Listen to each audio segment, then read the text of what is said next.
Un geste quotidien.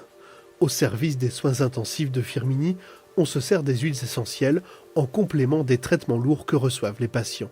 Plus de 40% des malades en bénéficient. C'est un peu l'inverse de ce qu'on fait dans le service, c'est-à-dire qu'ici on fait des médicaments très très puissants, avec des gestes agressifs. L'aromathérapie est une thérapie complémentaire à ce qu'on fait. Bien sûr, ça ne va pas remplacer tout ce qu'on fait au sein du service.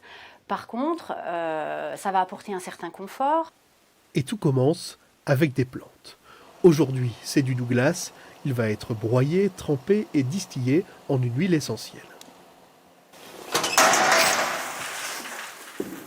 On a 250 kg d'aiguilles pour 600 ml d'huile essentielle.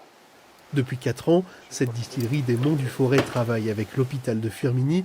Leurs plantes sont utilisées au service de la médecine et de l'accompagnement des malades.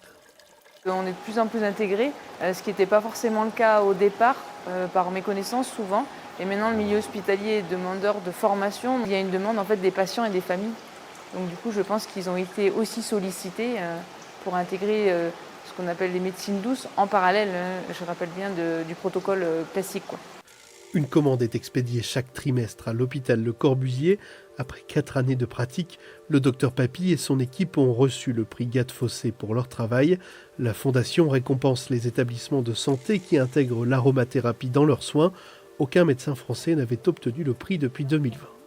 Elle travaille dans un service de soins intensifs. C'est la première fois que l'aromathérapie pénètre dans ces soins avec des pathologies très très lourdes.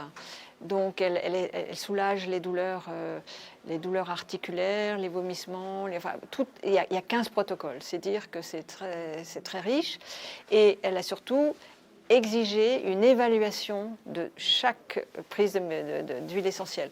Donc avec cette culture de l'évaluation, elle a pu vraiment comptabiliser les effets positifs de l'aromathérapie sur les malades. Une pratique qui s'est étendue au service de soins palliatifs et de chirurgie ambulatoire avec 30 soignants formés.